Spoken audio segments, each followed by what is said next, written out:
Shalom peuple de Dieu, c'est bien votre bien-aimé, le frère Jean-François Ifongue. Lelo na yeli susu, Dieu m'a mis à cœur de partager le komoko sur brisons les chaînes. Bien-aimé, il faut te briser ma chaîne. Il faut te briser ma chaîne où est lié biso na makambo mokilo. Yango lelo na message moko pour na ko briser ma chaîne, pour yonanga te briser ma chaîne. Yango pour na ko banda to ko kumisa nzambe. Grâce, je vais prier. Bien mes attitudes de prière. Au sein de la paix pour Christ. Père de gloire, Papa, Topambolion Zambé. Papa, comment ne pas t'aimer, comment ne pas t'adorer, Papa. Nanyo sou salaka Papa pour nabiso. Papa, ebele tozalaki na bango semaine passée, tozala bango sous mikolo te Papa nangai. Ebele batoni na ba hôpital pe na ba prison Zambé. Ebele batoni na ba pays en guerre Papa. Mais yo Papa, ça biso grâce. Olongoli biso na kati ya mokilo Papa. Olongoli biso na mignolo le tokangama ki nango Papa. O briser ba chaîne nyonso zali kokosa bo moyena biso. Lelo comme si biso bana na yo pe ba sali na yo. Na pambolo Nzambe pona mokwa lelo Papa. Pambola moto aza kolanda ngai Papa. Ndeko nanga aza kolanda nga Papa. Pambola Papa. Fungola lito ya molimo pour comprendre message ya lelo. Papa, que je sois rempli du Saint-Esprit au nom de Jésus-Christ et que je parle Papa de ta part Papa. À toi seul l'honneur et la gloire Papa. Pambola pende konanga alimia. Oza kotika musala na yote Papa. Oza toujours présent pour te musala na yote de liboso. Tu pamboli bongo to tiki nyonso entre tes belles et saintes mains. Dans le nom puissant de notre Seigneur et Sauveur Jésus-Christ de Nazareth, nous avons ainsi prié, nous disons Amen. Bien-aimé, oza mutu yesengo. Ya kolanda message oyo ezali pona yo na ngai. Yango na lombango tokoza ba Bible na biso. Tokoza ba Bible na biso na Luc 4. Luc 4. Bien aimé zo Bible na yo. Parce que bien aimé soko tanga la Bible était ba lourd ravisseur ba koya kokosa yo ba ko détruire vie na yo, ba détruire vie ya foyer na yo, ba détruire peu comme dimana yo et puis on s'est retrouvé en enfer. Ok, Jésus-Christ est venu nous libérer, il est venu nous rendre libres. Amen. Tout ça, il est na kimia nyoso. Bien aimé, tu suis Bible na biso, na Luc 4, na Rubanakotanga, na verset 16. Je lis au nom du Seigneur Jésus-Christ. Il s'est rendu à Nazareth où il avait été élevé. Et selon sa coutume, il entra dans la synagogue le jour du sabbat. Il s'éleva pour faire la lecture et on lui remit le livre du prophète Ésaïe. L'ayant déroulé, il trouva l'endroit où il est écrit « L'Esprit du Seigneur est sur moi » parce qu'il m'a oint pour annoncer la bonne nouvelle aux pauvres. Il m'a envoyé pour guérir ceux qui ont le cœur brisé, pour proclamer aux captifs la délivrance et aux aveugles le recouvrement de la vue, pour renvoyer libres les opprimés, pour publier une année de grâce du Seigneur. Bien-aimé, dites Amen. Bien-aimé, là c'est Jésus-Christ de Nazareth. Bien-aimé, mais oui, Jésus-Christ a été dans la synagogue, mais bien sûr, Jésus a côté de la temple, la synagogue, pourquoi? Parce que ayaki ko libérer ba captif. Bien aimé, autant de verset wana. Jésus ayaki ko libérer ba captif. Bato ba kangama ki na mignolo ya loi. Bato ba kangama ki na makama mokilo. Bien aimé, je te dis une chose. Avant Jésus-Christ aya makamanze mezel dia ko salema. Mais bano ko salema na ndenge na bango. Na ndenge nzamba pesa ki bango selon la loi. OK, là tout ça parlait que de Jésus-Christ. Yango ton Jésus-Christ ayaki abenki bango ba aveugle. Pour bazo comprendre que c'est lui qui est là. Yango ben ki bango ba aveugle aki ko fungula ba aveugle miso aki ko bato ba kangama ki na minyololo bato ba kangama ki na mokilo bato ba kangama ki na idolâtrie bato ba kangama ki na ba temple aye ko libérer bango aye ko libérer ba captif. Bien aimé, to quel sousgo quand on a versé tozalaki mais pour moi que Jésus-Christ bien sûr a été qui na ba temple mais bango moko ba chasser qui na ba temple avant que diabète bato bango moko ba chasser qui parce que ayaki na message au bango bazalaki na ngote yango moni que même les 12 apôtres après Jésus-Christ bakanga ki bango bakanga ki bango na banzela mais ange ki kotina bango bozonga toujours quand na ba temple na moni mutu moko atangi verset mais atangi ngo mabe mais bien sûr ba ange ba ki ko ça ba apôtre bozonga toujours quand na ba temple na bango parce que monsieur zalaki faut bana na nzambe ba ça la libérer. Alléluia. Yango tokotanga kaka na Luc 4, ce que tokotanga na verset 28, je lis au nom du Seigneur Jésus-Christ, ils furent tous remplis de colère. Voilà. Tellement que Jésus-Christ a fungoli rouleau, atangi makambo atangi ki bango ke mutoyo ayeko bebisa makambo na biso. Yoka Jésus-Christ bien-aimé. Yoka ndenge na suka bango ba siliki la ki Jésus-Christ. verset 28. Luc 4, verset 28. Ils furent tous remplis de colère dans la synagogue lorsqu'ils entendirent ces choses. Alléluia. Ndenge lelo bango tu bazako silikato bazako ngaude nazako loba. Ndenge bazako telemela. Namoni mususu kuna akeko bebisa basera batu. Bazo benga soki église miel. Yokano une église miel, église banzoi, église banzoi. Mutu nazako yape, bien azako lekape, azako loba. Bien mais soko moni mutu libaza mosala nzambe akeko benga ba juge ya mokiloyo. Akeko porter batu plainte. Azako banga ngai bo finga ngale bolingi na ko porter mino plainte te pour na bike juge na biso azako juger bino mais bino soko zo sangala ba juge mokilo bolingi bo bangisa batu bo bangisa batu te ngai naza na batu bazana ngai awa na Bruxelles bayebi ce type là bayebi buzoba na ye naza na basera bebi ça ngai na yebi naza na bango tozo c'est la porter plainte wana porter ngai yeyo tika journaliste na Rolls tika ye papa Rolls yaka porter Jeff Ifonge plainte okomona siko nyoyo mtoko tika na boloko wana parce que ba sœur toza na bango ils viendront témoigner contre toi makambo salaka bien sûr bimarana batu ne obimarana batu oloko sa pani batuto yebi ozali na ozalo ba papa mbikudi so monika muto mo se vina ye on le sait et puis aveuglement ozole capable ozolo bao azako le pape non oui nazo délivrance ko oza délivrance mokote yoka ndongo zolo ba et puis azolo ba bazenge remplir ko ba beta motu yozala makasa ko beta motu yozala makasa makasa yoko mutaluka ka bundela bino yeyo mutaluka ka bundela bino tika papa ko mutaluka ka bundela bino ba faux pasteur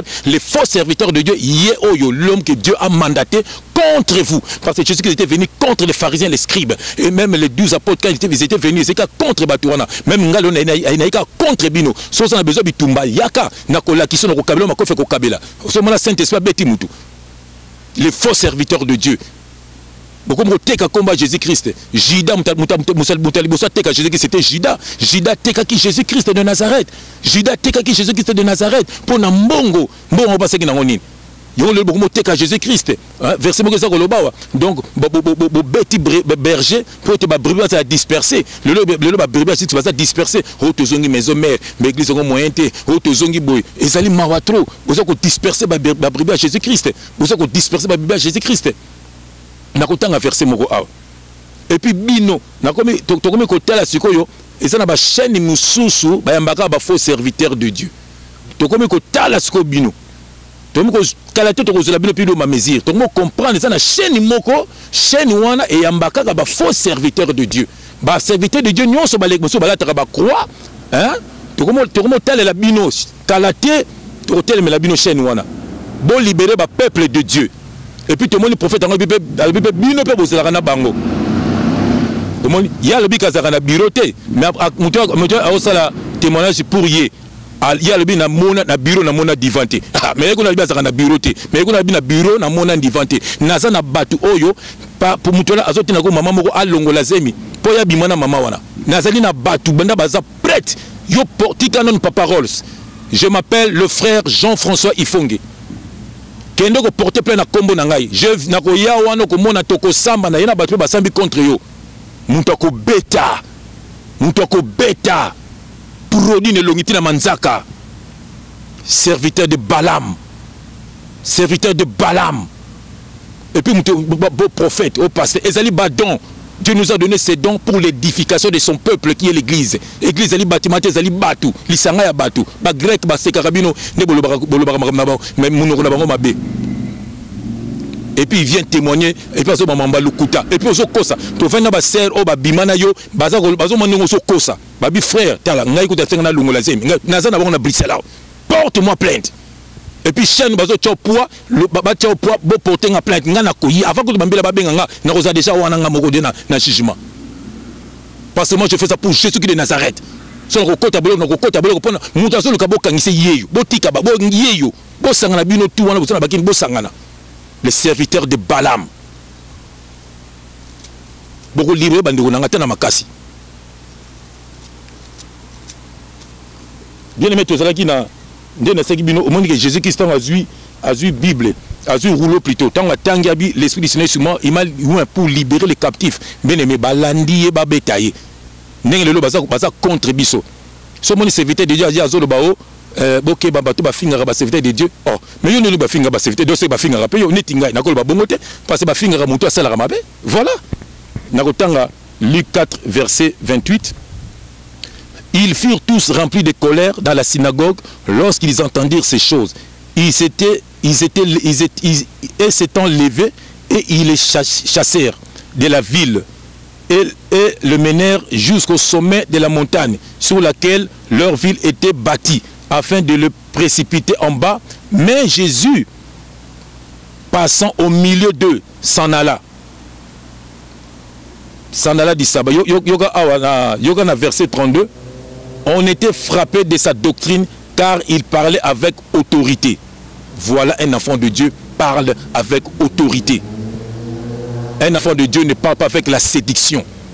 Un enfant de Dieu ne parle pas pour se faire beau ou pour se faire belle. Non. Un enfant de Dieu, quand il parle, ce n'est pas lui qui parle, c'est le Saint-Esprit qui utilise sa bouche.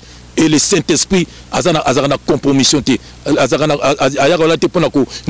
il parle, il parle. Bien-aimé, Jésus qui était venu te libérer. Jésus qui était venu pour que nous soyons fumama. Jésus qui était venu, bien-aimé, pour que la chaîne est brisée. Et ça l'a brisé. Jésus qui balanda qui na synagogue wana akimaki, bien-aimé, le Seigneur. Bien-aimé, pourquoi os encore sous la loi? Lelo il faut briser chaîne. Oye kangayo ope sarabadim. Oye kangayo olandaraba homme de Dieu. Oye kangayo, bien-aimé, déjà homme de Dieu, tout le monde est homme de Dieu. On ne touche pas mais ouais, mais tout le monde est loin de Dieu. C'est qui est loin de Dieu? C'est lui qui a accepté Christ comme Seigneur et Sauveur. Pourquoi ne pas Koko Sayo? Pourquoi pas Koko Sayo? Il faut oser la libérer. Et l'autre ça, le comme nous brisons les chaînes. Il faut que les chaînes soient brisées au nom de Jésus-Christ. Bien aimé, Galates 5. Galates 5. Galates 5. Galates 5, voilà. Galates 5, verset 1. Je lis au nom du Seigneur Jésus-Christ. C'est pour la liberté que Christ nous a affranchis. Demeurez donc ferme et ne vous laissez pas mettre de nouveau sous les jougs de la servitude. Bien-aimé, c'est pour la liberté que Christ nous a affranchis. C'est pour la liberté que toi et moi, Christ nous a affranchis. Babi, demeurez donc ferme et ne vous laissez plus mettre de nouveau sous le joug de la servitude. Mais toi, tu es encore sous la servitude.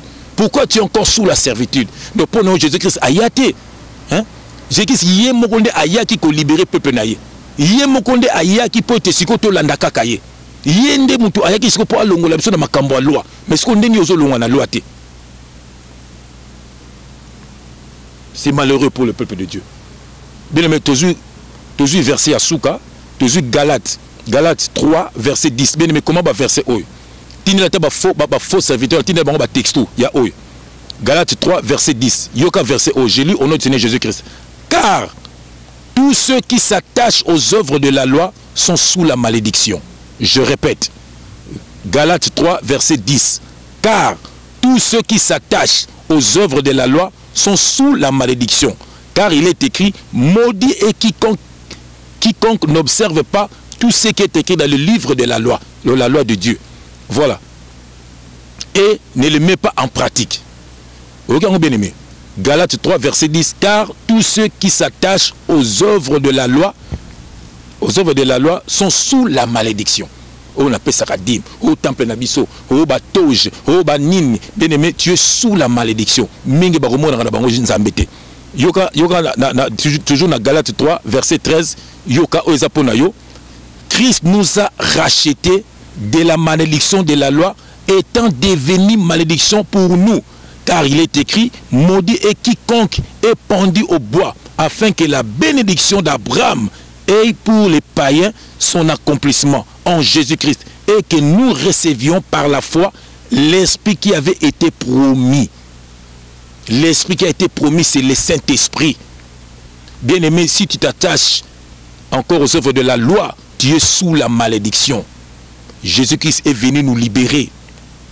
Dans Jean 3, verset 16, la Bible dit, car Dieu a tant aimé le monde, il a donné son Fils unique, afin que quiconque croit en lui ne périsse point, mais qu'il ait la vie éternelle.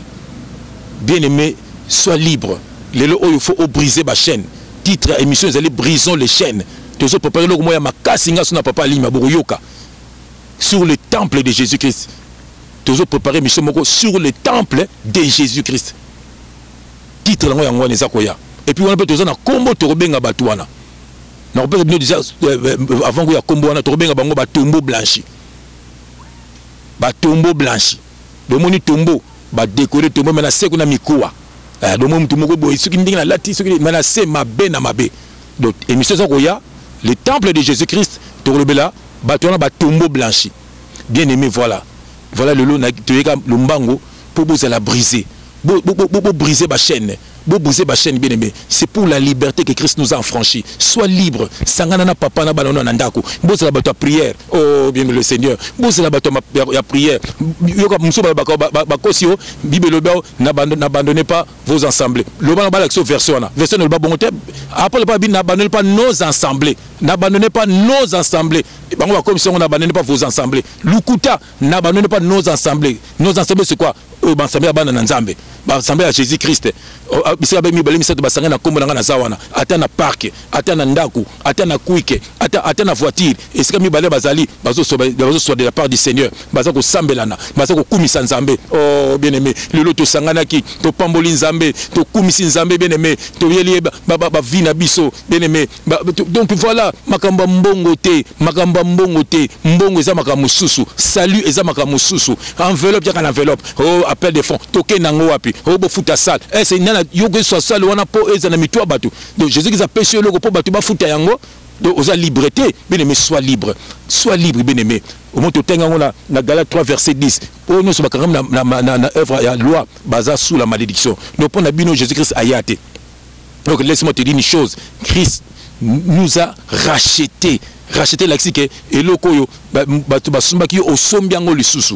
Omoni boyoka émission to kosana papa limia sur le temple de Jésus-Christ. Amen. Et puis tu rebelles la bango batombo blanchi. Yango lolo bien aimé la linga qui tout ça la prière mo ya makasi ngano sikoyo. Bien aimé siko zali telema siko zali. Est-ce que vous allez te kata ba chaîne? Est-ce que vous allez ko briser ba chaîne? Vous allez ko briser ba chaîne nyonso. To bondi na komona Jésus Christ. Papa na tiki ndeko nanga za kolanda na maboko na yo. Papa na tiki nyonso papa. Je prends autorité à ton nom Seigneur car tu nous as donné le pouvoir de marcher sur les serpents, de marcher sur les scorpions et sur toute puissance de l'ennemi et rien ne pourra nous nuire au nom de Jésus-Christ. Nakati ba chaîne nyonso ya servitude na via frère nangai. Nakati ba chaîne nyonso ya servitude na via ya sœur nangai pia frère nangai. Oh tu kangama e papa alandara ba charlatan. Alandara batu baza ko kosa ye, batu baza ko kosa ba délivrance, batu baza ko kosa ba mokili kili. Papa libérez ndeko nangai, libérez ndeko nangai. Alanda kaka yo car tu es le chemin, tu es la vie, tu es la vérité. La Bible dit maudit l'homme qui se confie à l'homme. Bien-aimé, confie-toi à l'Éternel. Père papa sunga sungandi kunange sikazali sungali bota na ye papa sungali bota na ye mokolo oya ko zo peuple na yo papa kotika ndeko nanga za kolanda ngai te kotika ndeko nanga za kolanda ngai te papa kotika pe libota na ye te car la Bible dit celui qui a accepté Christ comme Seigneur et Sauveur il est sauvé lui et sa famille papa kotika ba famille na biso te toki osuma boko na yo tokati ba chaîne nyonso ya ba faux serviteurs o baza ko bebisa via bana na yo o balingi bana ba mona yo te alléluia papa to bebisi misala bango na kombo na Jésus Christ ndeko na ngai sois béni ndeko na ngai siko zali pambola mana yo ndeko na ngai siko zali Nzambe a touché yo ndeko na ngai siko zali Nzambe a visité yo grâce à salangai ya kolanda ye asalango pe na yo to sela Nzambe na la vérité au nom puissant de Jésus-Christ nous avons ainsi prié et nous disons amen. Que Dieu vous bénisse.